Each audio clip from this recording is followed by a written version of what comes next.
শিরাইতে রে আমারে শেরৌরি রামারে আরে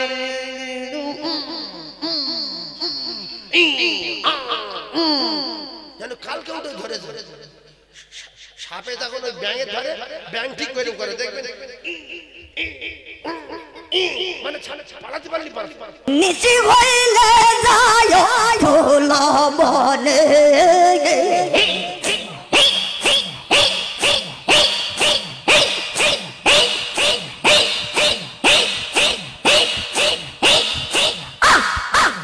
নিশি হই আর এখন নতুন করে বাংলাদেশে জিকির বেরিয়েছে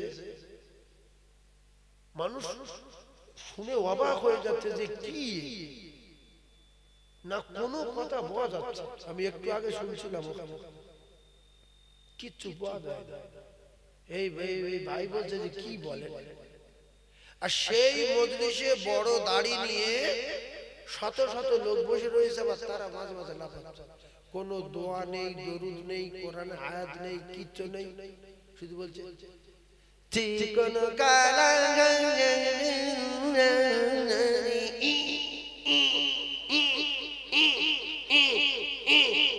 আপনারা বর্ষাকালে ব্যাংকটাকে দেখেছেন কেন মাইক ভাড়া দিয়ে আর প্যান্ডেল করে এরকম করছে কেন বিশ্বাস করুন এক্ষুনি দেখেছি আমি জানি না আমার ছোট মোবাইল আমার মোবাইল আপনারা দেখেছেন এই মোবাইল সারা জীবন এই যখন খারাপ হয়ে যায় পাল্টায় আমার এই ড্রাইভারের ফোনে ছিল এই বাবুরা দেখাচ্ছিল এই বাবু এই আপনাদের কমিটির লোক জানে আমি বলছি তো আল্লাহ বল তোর কলম তো আর নষ্ট হয়ে যাবে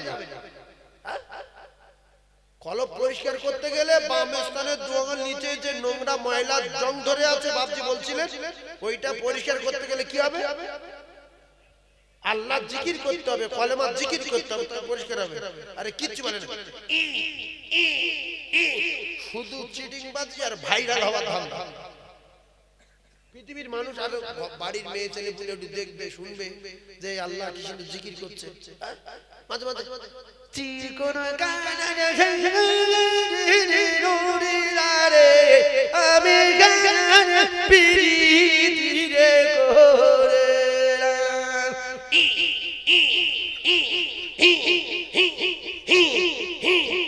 জিকির কেমন মানুষেরা আর ওদের সঙ্গে খারাপ আসে এরাও কথা ঠিক বলছি না ভুল বলছি এই যারা বসে আছে ওরা তো এসে বলতে পারে যে আপনি কি বলছেন বন্ধ করেন ভাই এ কি আল্লাহ বোঝা যায় না নবী বোঝা যায় না নিশিরাইতে রে আমারে শেরৌরি রামারে আরে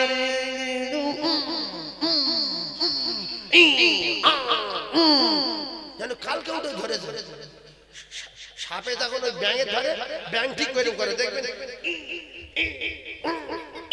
মানে পালাতে পারলি আমি এক্ষুনি শুনে ভাবলাম যে কেউ সাপে ধরেছে নাকি ভারতের মানুষ জিকির লা ইলাহা জোরে লা ইলাহা ইল্লাল্লাহ লা ইলাহা ইল্লাল্লাহ আল্লাহু আল্লাহ আল্লাহু আল্লাহ রহম করো আমরা পাপী তুমি ক্ষমা করো বলেন আল্লাহু আল্লাহ রহম করো আমরা পাপী তুমি ক্ষমা করো বলেন লা ইলাহা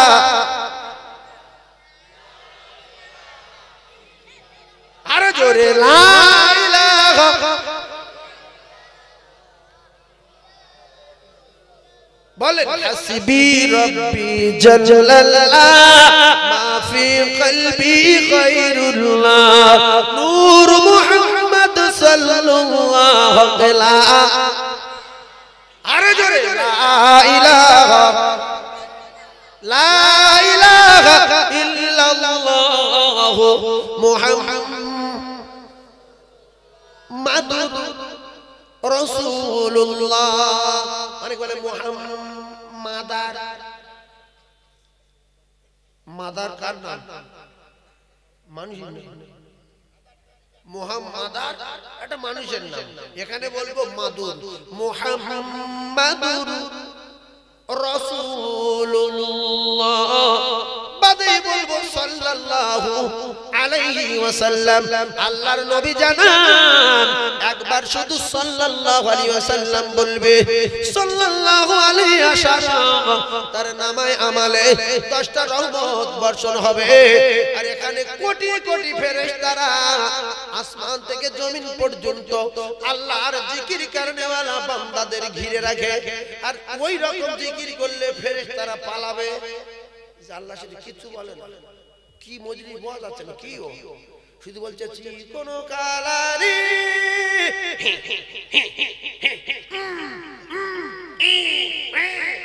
কত রকমের কাজ করবে আল্লাহ এদের সঠিক জ্ঞান দেন বলেন আমিন আল্লাহ এদের সঠিক জ্ঞান দেন বলেন আমিন আজকে ভগরুমবাজি করছে দুটো পয়সার জন্য ভাইরাল হবে মোবাইলে আমার লোক দেখবে আর 100 ভিতরে 95 জন মানুষ নেগলা আর 100 ভিতরে 95 জন মুসলমান বেনামাজি এরাই ওই ভিডিওগুলো দেখে দেখে যখন ভাইরাল হয় দেখছে আমার এই বলে ভাইরাল হচ্ছে আমি ওইগুলো করি খবরদার ওগুলো দেখবেন গুনাহ না কলমা বলছে না আল্লাহ বলছে শুধু চি চি শব্দ হচ্ছে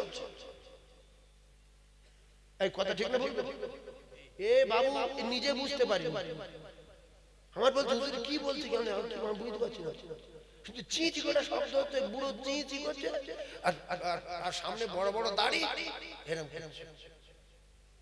কেউ কেউ কোমরে হাত দিয়ে ডান্স দিচ্ছে আল্লাহ এদের সঠিক জ্ঞান দেন বলেন আমিন যে কথা বলছিলাম কথা মাথায় রাখেন জোরে সুবহানাল্লাহ বলবেন আল্লাহু আকবার বলবেন আলহামদুলিল্লাহ বলবেন বললে কি হবে প্রত্যেকবারে আপনার নামায় আমালে নেকি লেখা হবে আর এমন একটা সময় আসবে বাপ সেদিন একটা নেকির জন্য পেরেশান হয়ে যাবে সেদিনে কেউ কারুর নেকি দেবে না কেউ কারুর পরিচয় দেবে না মা মেয়ের কাছে গেলে বলবে চিনি না বাপ বেটার কাছে গেলে বেটা বলবে তুমি আমার কেউ না আল্লাহ জানানেও মায়াফিরুল মারউ মিন আখিহি ওয়া উম্মিহি ওয়া আবিহি ওয়া সাহিবাতিহি ওয়া বানিহি ও কলিজার টুকরা ভাবিরা কার জন্য অন্যায় করবেন কার জন্য বড় কথা বলবেন কার জন্য গুনাহ করবেন সে কে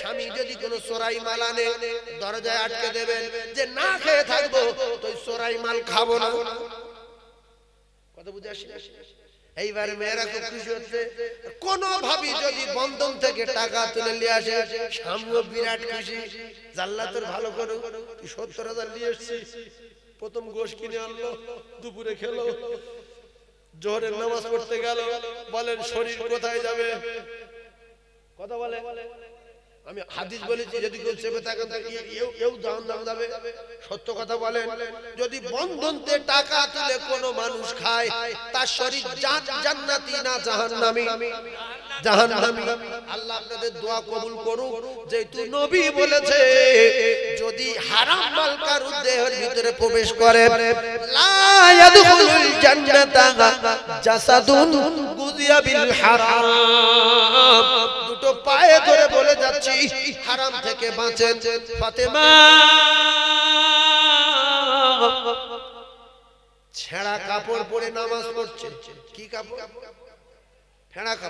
ছেঁড়া কাপড় জান্নাতের রানী আর পৃথিবীর বাদশা না সাত আসমান জমিনের বাদশা আমার নবী শুধু সাত আসমান জমিনের বাদশা ইহকালের বাদশা পরকালেরও বাদশা সেই বাদশার জানের টুকরি ছেঁড়া কাপড় পরে নামাজ পড়ছে রাসূলুল্লাহ মেয়ের বাড়ি যাচ্ছে আমরা যেরকম মেয়ে গরিব বলে মেয়ের বাড়ি যাই নাকি যে আমার ওই মেয়েটা ধনী লোক এই মেয়েটা মাদারি ওই মেয়েটা খুব গরিব লোক তো সব মেয়ে সমান এইজন্য মায়ের সন্তান যদি নেলো হয় কালো হয় পাগলা হয় সব মা ঘৃণা করতে পারে কিন্তু মা ওই নাল মুছিয়ে দিয়ে ফের নালে চুমো দিচ্ছে যেমন সোনারে অন্য মেয়েরা ভাবছে যে দেখ নাল পড়ছে নালে চুমো দিচ্ছে আর ওই পেটে ধরা মায়ের কাছে নাল ফাল কিছু মনে হয় এই নাল কি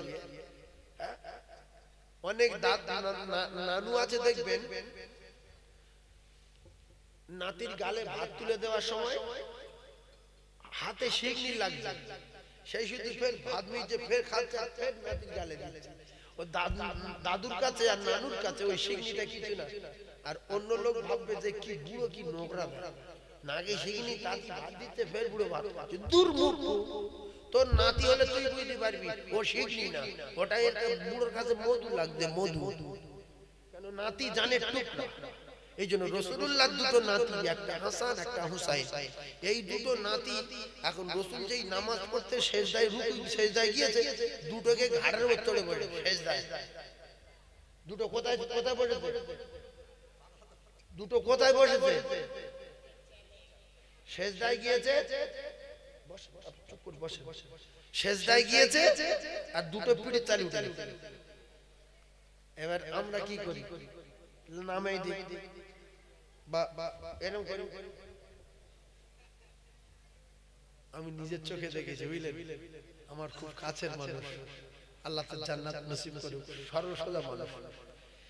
যখন ওই নামাজ পড়তো আর নাতিপুতি সামনে যেত, গেলে ওই নিয়ত বেঁধে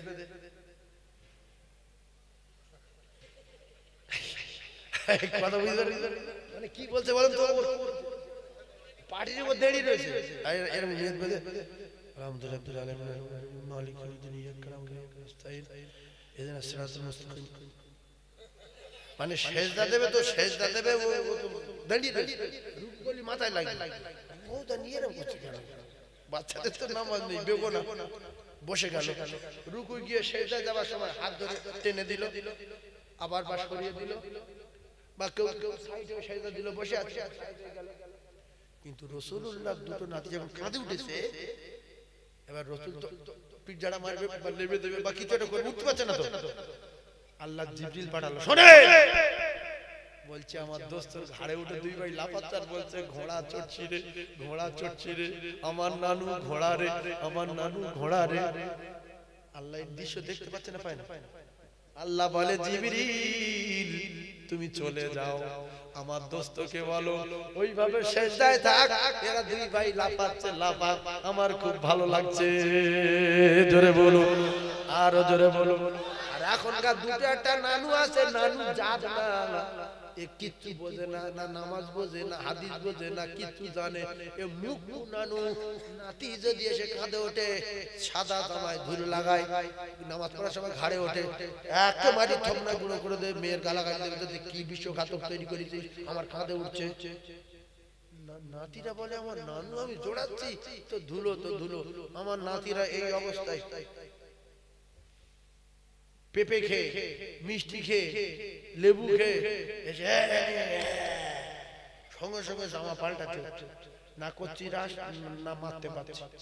ওরা নানুর বাড়ি আসবে, একদিন যদি মারি আর আসবে, মা যদি বলে চলো নানু বাড়ি যাবো, নানু বাড়ি যাবো না, ও নানু মেরেছে। আল্লাহ বলে জিবরিল আমার দোস্তকে বলো জানো না ওঠে, ওদের না নামিয়ে দেয়, ফেলে দেয়, দুটো জান্নাতের সরদার ঘোড়া চড়ছে। জোরে বলুন, আরো জোরে বলুন সুবহানাল্লাহ। এই বুড়ো, তুই বুড়ো, এই বুড়ো, এক বুড়ো শিগগিরি শুধু ভাত গালে দিচ্ছে, আর এক বুড়ো কা শিগগিরি উঠছে। বাবা কি নোংরা বুড়ো দা, তোর নাতি পুতি যদি হতো তুই বুঝতে পারতি নাতির উপরে কত মোহাব্বত। এই জন্য বহু ভাবি দেখবেন শ্বশুর শাশুড়ির মারতে পারে না, গালাগালি দিতে পারে না স্বামীর চাপে, তাই শ্বশুর আর শাশুড়ি জব্দ করব বলে নাতির পেটে যে এদের মারলে বুড়োর গায়ে বাড়ি পড়বে। কথা ঠিক বলো না? তখন বুড়ো বলে যে আমার মা বাড়ি, আমার মা হাত দিবি, বলছে আমার ছেলের আমি করছি, তোর ছেলে লাঠি দেয়, এবারে আমি তোর লাঠি কাটবো, কিছু তো বাঁচি। বাপ আসলো সৌমুখ এসে বলছে কি হয়েছে, ওর শ্বশুর মেরেছে, কেন মারলো? এবার ছেলে ছেলে ধরে মারছিল বলে মেরেছে। তাহলে এ যদি মুক্কু না হয়, ওর মেয়ের বলা দরকার মা তুমি তো মারছিলে তোমার ছেলে, ছেলেটা তোমার শ্বশুরের নাতি, তাহলে তোমার যে কত বেশি ভালোবাসো তোমার শ্বশুর, দেখো তোমার ছেলের মারছে আর মারগুলো যেন তোমার শ্বশুরের গায়ে পড়ছে, তাই শ্বশুর আটকে দিয়েছে আর শ্বশুর তোমার মেরেছে। আমি তোমার বাপ বাটে জন্ম দেওয়া, কিন্তু টাইটেল পাল্টে গেছে, লস্কর ছিল মোল্লা হয়ে গেছে, এখানে মাটি হবে, এই তোমার বাপ, শ্বশুর তোমার মেরেছে, মনে করো আমার আব্বা মেরেছে, ভাই কিছু মনে করো না, আমার মেয়েকে ক্ষমা করে দিও, ও উল্টো পাল্টা কথা বলেছে, কিছু মনে করবে না। তাহলে কি হতো, আল্লাহ আরো খুশি হতো। বুঝানো বলছে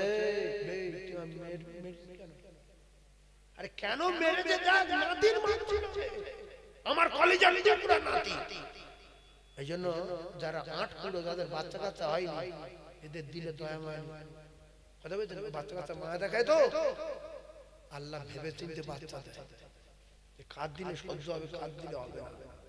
দুটার লোক আছে বাচ্চা কাছে থেকে বিরাট ঘৃণা করে, আছে না নাই? আর রাসূলুল্লাহ বাচ্চা দেখলে বিরাট যে আমার জান, আমার কলিজার টুকরা, আমার নয়নের পুতুলি। জোরে বলুন সুবহানাল্লাহ। আর জোরে বলে রাসূলুল্লাহ মায়েদের ভালোবাসতেন। ও ভাবিরা, খালারা, খুব ঠান্ডা মাথায় তত্ত্বগুলো বোঝার চেষ্টা করো।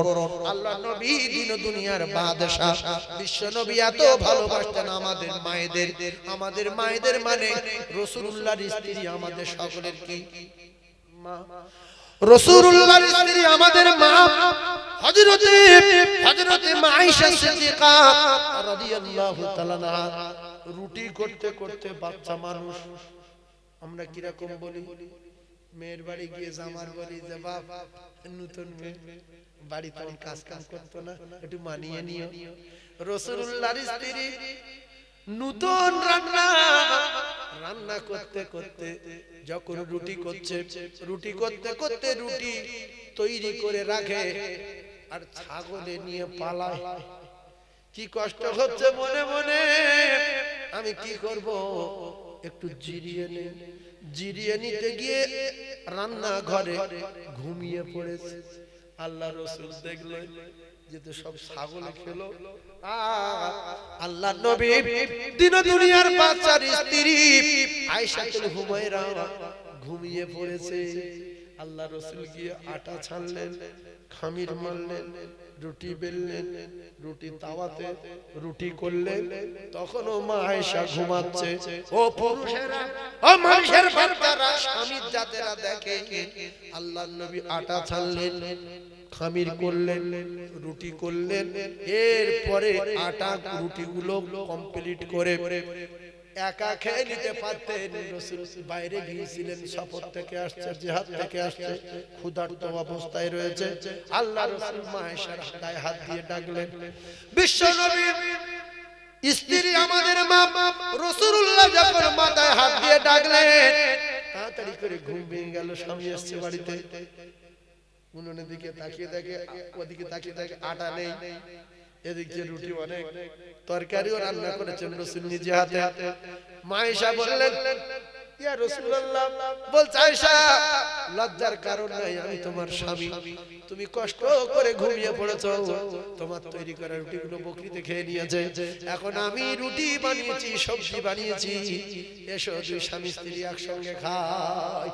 এমন এমন মুক্কু আছে দুনিয়ায়, যদিও স্বামী যদি স্ত্রী যদি নাও ডাকতো, অন্তত রুটিগুলো খেয়ে একা খেয়ে নিত।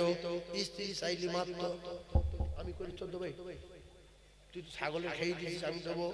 এছাড়া স্বামী যদি কাজ করে আসতো, স্ত্রী যদি ওইভাবে রান্না করে ঘুমাতো, প্রথম তো লাঠি নিয়ে সাবাট করে ঝাড়তো যে আমি মাটি কেটে আসছি, তুই ঘুমাচ্ছি। এই জন্য স্বামী স্ত্রী মিল নাই, যাদের জ্ঞান নাই এদের সংসার সারা জীবন অশান্তি হবে। সেই জন্য স্ত্রী একা স্বামীর খেদমত করবে না, স্বামী ও স্ত্রীকে খিদমত করতে হবে।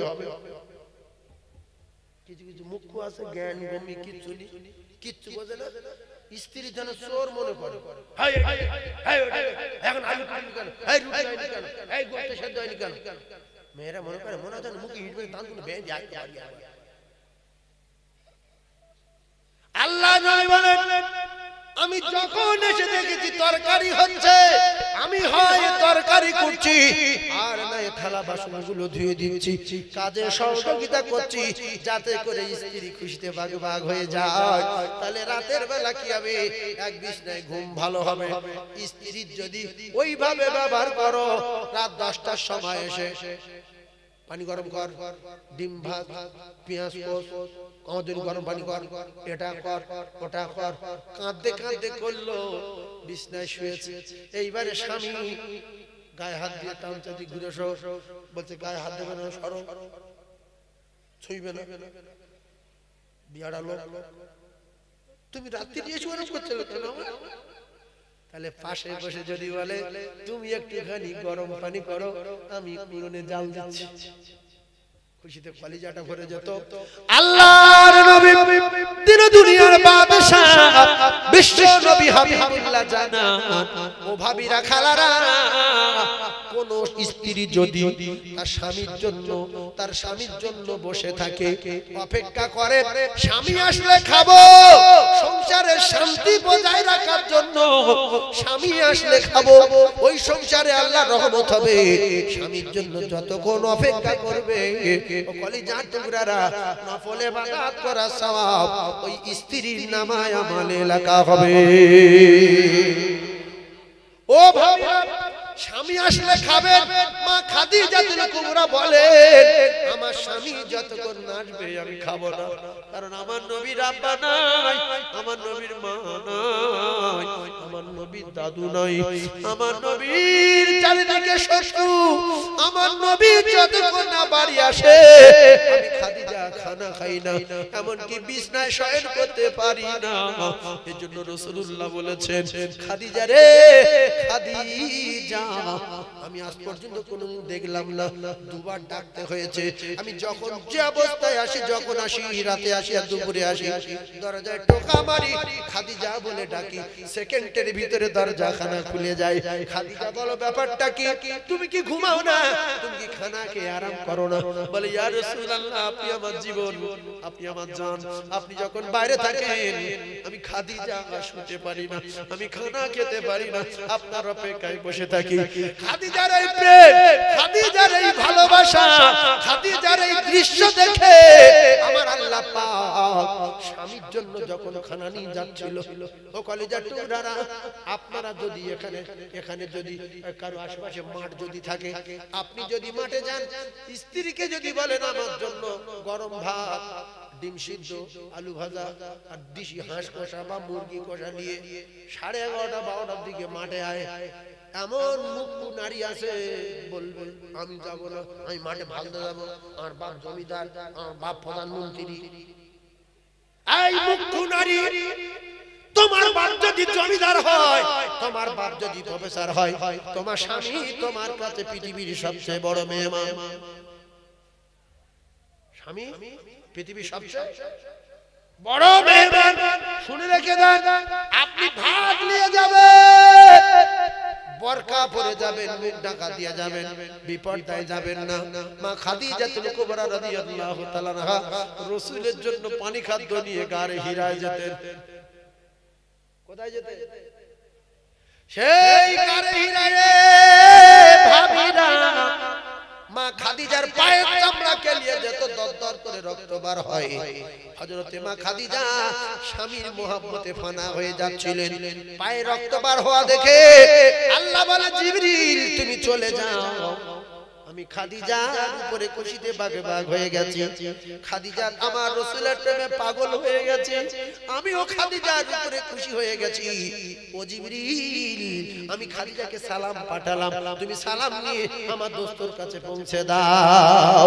আল্লাহর মালায়েকা জিবরিল এসে রাসূলুল্লাহর কাছে হিরা গুহায় বললেন, ইয়া রাসূলুল্লাহ, একটা সুসংবাদ। বলছে কি জিবরিল? বলছে খাদিজার জীবন ধন্য হয়ে গেছে, খাদিজার জন্য আমার আল্লাহ সালাম পাঠিয়েছে। ইয়া রাসূলুল্লাহ, দেখবেন কেন সালাম পাঠিয়েছে? খাদিজা যখন আপনার কাছে আসবে, আপনি পায়ের দিকে তাকিয়ে দেখবেন পায়ের চামড়া ছেড়ে গেছে, দরদর করে রক্ত বার হচ্ছে। ইয়া রাসূলুল্লাহ, খাদিজা কাছাকাছি এসে গেছে, আমি এখন বিদায়। তবে যে আল্লাহ খাদিজাকে সালাম দিল খুশি হয়ে, আমি জিবরিল ওই খাদিজাকে সালাম দিয়ে গেলাম।